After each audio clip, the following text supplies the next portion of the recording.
तो hello friends, welcome back to my channel. So friends, आपके CTET में सिर्फ और सिर्फ अब 20 दिन बचे हुए हैं और 20 दिन में आपको एक तरह से पूरा सिलेबस भी कंप्लीट करना है और उसमें मेन टॉपिक्स को देखना है। बट उसमें हम ये सब सारी चीजें करेंगे कैसे, ये आपके मन में जरूर सवाल आ रहा होगा।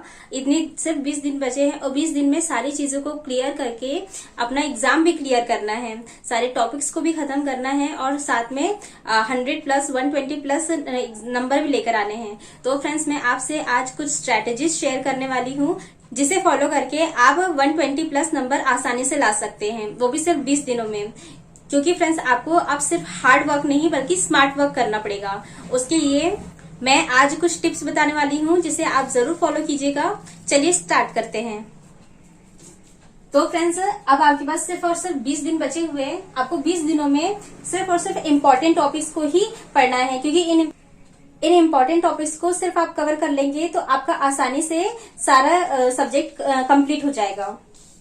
तो इसमें सबसे पहले है इम्पोर्टेंट टॉपिक्स। तो इम्पोर्टेंट टॉपिक्स क्या है, उसमें सबसे पहले आपके सब्जेक्ट्स, जो सब्जेक्ट्स है उसमें सीडीपी, मैथ, हिंदी, इंग्लिश या फिर संस्कृत, और उसके बाद ईवीएस। तो फ्रेंड्स, इसमें सबसे इम्पोर्टेंट टॉपिक्स क्या है? सीडीपी में आपका मेनली आपको पढ़ना है जीन पियाजे, वाइगोत्स्की, कोहलबर्ग और उसके साथ ही साथ थॉर्नडाइक, स्कीनर, ब्रूनर। ये सारे इतने इंपॉर्टेंट टॉपिक्स है कि इससे हर साल क्वेश्चन आना तय है। जीन पियाजे कभी भी सीटेट छोड़ता नहीं है, तो ये रट लीजिए और इसे घोल के एकदम पी जाइए कि इससे एक भी टॉपिक आपका छूटे नहीं। किसी भी तरह से वो कुछ भी पूछ ले, कैसे भी पूछ ले, बस आपसे वो क्वेश्चन बन जाना चाहिए। नेक्स्ट है मैथ में परसेंटेज, जो मेंसुरेशन है, जियोमेट्री है, ये सारे टॉपिक्स आपको क्लियर कर लेने, क्योंकि जियोमेट्री हर हालत में और मेंसुरेशन से क्वेश्चन 2-3 क्वेश्चन आने तय है। तो आप परसेंटेज और मेंसुरेशन, जियोमेट्री और साथ ही साथ जो रेशियो है, प्रॉफिट लॉस, ये टॉपिक्स आप क्लियर कर लीजिए, इससे क्वेश्चन आना तय है। और उसके बाद हिंदी से आपकी संज्ञा, सर्वनाम और तत्सम, तद्भव, ये जरूर से पूछता है। क्रिया और साथ ही साथ आपका जो सर्वनाम है ये भी पढ़ लीजिए। साथ ही साथ जो विलोम शब्द, पर्यायवाची शब्द और आने के लिए एक शब्द, ये जरूर पढ़ लीजिएगा, क्योंकि इससे आने तय है। क्योंकि जब आपको पैसेज पूछे जाते हैं उसमें आपको मोस्टली विलोम शब्द, तत्सम, तद्भव और पर्यायवाची शब्द जरूर पूछता है। उसके बाद जो इंग्लिश है और संस्कृत। हिंदी अगर आपने पढ़ ली तो संस्कृत आपसे बन जाएगी, क्योंकि इसमें ज्यादा डिफरेंट नहीं होता है। आप जो इसमें पढ़ते हैं वही चीज संस्कृत में भी पढ़ जाती है। इंग्लिश में भी जो noun, pronoun, parts of speech, articles, ये इससे पूछता है। इसमें भी सेनोनिमस एंड एंटोनिमस भी पूछता है। तो ये आपको इम्पोर्टेंट टॉपिक्स होंगे। इसमें जो ईवीएस है, ईवीएस में आपको एक तरह से ईवीएस में तो पूरी एनसीईआरटी ही इम्पोर्टेंट है। जो ईवीएस में एनसीईआरटी से 1 to 5, उसमें जैसे कि जो उसके पीछे क्वेश्चंस होते हैं, आपने अगर खरीदोगी 1 to 5 एनसीईआरटी तो उसमें जो पीछे में प्रीवियस ईयर के क्वेश्चन किए होते हैं, बस आप उतना ही पढ़ते जाइए, वो आपके लिए मोर देन इनफ है। क्योंकि तो ये आपका हो गया सब्जेक्टिव पोर्शन। अब आपके इसके बाद अब होता है पैडागोजी का section.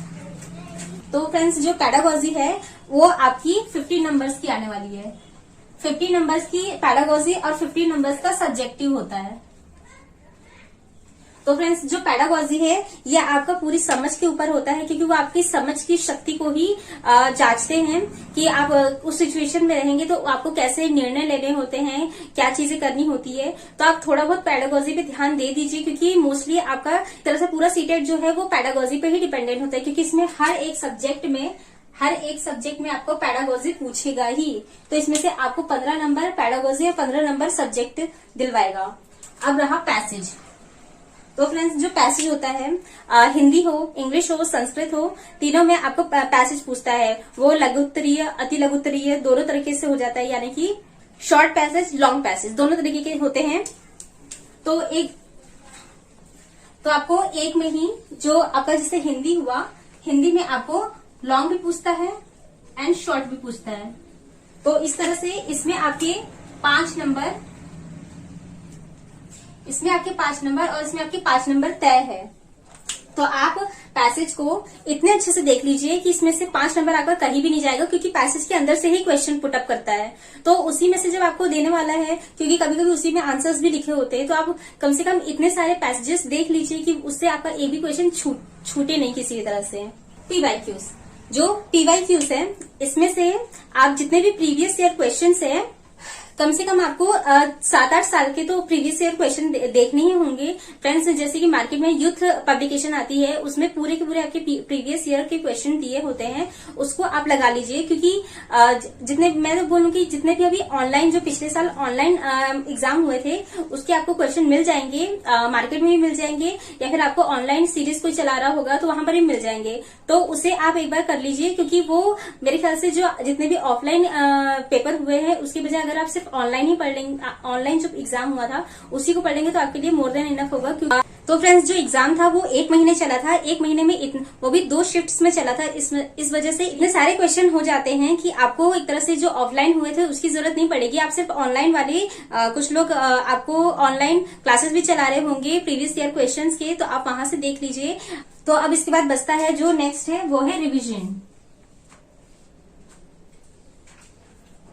Revision is the key of success. तो फ्रेंड्स, आपको रिविजन मल्टीपल टाइम करना होगा, क्योंकि जो आप पढ़ चुके हैं वो जरूर तो नहीं है कि आपको याद हो गया है। आप ऐसे सेक्शंस बना लीजिए कि आपने जो दिन भर में पढ़ा है उसे रात में रिवाइज कर लीजिए, या फिर जो आपने वीकली पढ़ा है उसे संडे के दिन पूरा का पूरा टेस्ट दे दीजिए। इस तरह से आपका जितना भी होगा वो रिवाइज होते जाएगा। और साथ ही साथ जो टेस्ट होंगे, मैं तो आपको ये बोलती हूँ, जो आप प्रैक्टिस सेट, मैंने आपको ये एक चीज बता दी, ये आप जरूर लगाया कीजिए। इसके साथ ही साथ जो टेक्स्ट बुक आती है, टेक्स्ट बुक करके एक ऐप है, वहां पर आप जाके अपने टेस्ट दिया कीजिए, क्योंकि वहां पर आपको एक तो प्रीवियस ईयर क्वेश्चंस भी मिल जाते हैं, साथ ही नए क्वेश्चंस भी मिलते हैं, और उसके बाद उसमें एनालिसिस होता है और उसमें सॉल्यूशंस भी दिए रहते हैं, तो आपको वो समझने में भी मदद मिलेगी। इस तरह से आपका काफी टाइम भी बच जाता है। तो इस तरह से आपका रिविजन भी कंप्लीट हो जाएगा।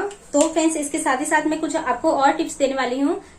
जो आपके पास जो टाइम है, इसमें कई सारे लोग होते हैं कि कुछ लोगों के स्टडी ब्लॉग्स देखते हैं। तो फ्रेंड्स, आप उनके स्टडी ब्लॉग्स देखने का आपको कोई फायदा नहीं मिलने वाला है, क्योंकि वो उनका डेली रूटीन कैसा है आपको नहीं पता। जो कैमरे को दिखा रहे हैं वो जरूर तो नहीं कि सेम टू सेम वैसे ही हो, क्योंकि वो बैकग्राउंड में क्या कर रहे हैं क्या नहीं कर रहे हैं, कोई दूसरे लोग भी हो सकते हैं जो उनकी हेल्प करते होंगे। तो इस तरह से आप अपना खुद की एक स्ट्रैटेजी बनाइए, आपका खुद का टाइम टेबल, क्योंकि आपकी जो लाइफ है वो आप जानते हो कि आपके पास कैसा समय है, कैसा एडजस्ट करना है चीजों को, तो आप सिर्फ खुद ही समझ सकते हैं। तो इस तरह से, क्योंकि कई सारे सीटेट एस्पिरेंट्स हैं जो बीपीएससी का भी पेपर देंगे, और साथ ही उन्हें दोनों सब्जेक्ट्स को, यानी कि दोनों एग्जाम्स के लिए तैयारी करनी है। तो इस तरह से मैं आपको बोलूंगी जो इसमें नेक्स्ट चीज है,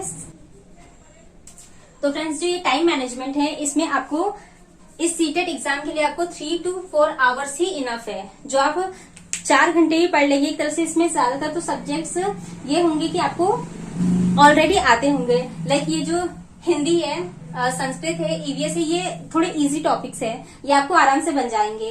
तो इसमें आपको ज्यादा समय नहीं जाएगा। इस तरह से आपके 3 से 4 आवर्स जो है वो इनफ होंगे इसको पढ़ने के लिए। इसमें आप ज्यादा टाइम मत देना, और सीटेट आपका आसानी से निकल जाएगा। इसके बाद जो आप लोग जिन्होंने बीपीएससी का पेपर डाला हुआ है, वो उसके बाद जो बाकी टाइम है वो उसमें लगाएं, क्योंकि फ्रेंड्स, जो ये है आपका क्वालिफाइंग नेचर का है, इसे सिर्फ आपको क्वालिफाई करना है। आप ये मत सोचिए कि हमें 130 या फिर 120 प्लस लेकर आना है, नहीं फ्रेंड्स, ये सिर्फ और सिर्फ क्वालिफाइंग नेचर हो चुका है। तो अगर आप अगर ओबीसी है तो आपको 82 नंबर्स, और अगर जनरल है तो आपको 90 नंबर। तो हम बॉर्डर पे क्यों आए, क्योंकि किसी भी तरह से आपको 100 तक तो आना ही है, इसमें आपको 100 नंबर्स लेकर आना ही है। तो ये क्वालिफाइंग नेचर का है, इसमें आपको इतना ज्यादा स्ट्रेस लेने की जरूरत नहीं है, क्योंकि इसके साथ ही साथ आपके दूसरे भी एग्जाम्स चल रहे होंगे। तो बहुत से लोग होंगे जिन्हें इसमें कई सब्जेक्ट्स नहीं बनते होंगे, जैसे मैथ हुआ। तो फ्रेंड्स, आप इस पे इतना ज्यादा टाइम वेस्ट मत कीजिए। अगर जो चीज आपसे नहीं बन रही है उस पे अगर आप ज्यादा टाइम लगाएंगे, तो जो चीज आपको आती रहती है वो भी आप उस पर भी ज्यादा टाइम फोकस नहीं कर पाएंगे, और वो भी चीज आपके दिमाग से निकलते जाएगी। इसलिए इसमें कम से कम आप 1 घंटा या 1.5 घंटा ही स्पेंड कीजिए, बाकी सारे सब्जेक्ट्स को टाइम दीजिए, क्योंकि आप अगर एक ही चीज में लगे रहेंगे तो बाकी चीज आप कब करेंगे। तो इस तरह से जो आपका स्ट्रॉन्ग पोर्शन है उस पर आप ज्यादा फोकस भी करें और उसमें मेहनत भी करें, ताकि जो आपको बनता होगा वो तो आपका गलत ना हो, और जो चीज आपसे नहीं बन रही है वो तो वैसे भी इसमें नेगेटिव मार्किंग है नहीं, तो आप अगर तुक्का भी लगाते हैं तो तुक्के से भी 5 से 10 क्वेश्चन इजीली सबके सही हो जाते हैं। फ्रेंड्स, आपकी जो भी तैयारी चल रही है उसे काम माइंड से दीजिए, क्योंकि स्ट्रेस से सिर्फ और स्ट्रेस लेवल बढ़ेगा, आपका एग्जाम क्लियर नहीं होगा। क्लियर आपकी सिर्फ और सिर्फ शांत तरीके से पढ़ने से होगा, क्योंकि आप जितनी भी चीजें आप पढ़ेंगे वो आसानी से आपके दिमाग में फिल होते जाएगी। तो friends, that's it for today. I'll see you in my next video. Till then, take care, stay healthy, stay happy.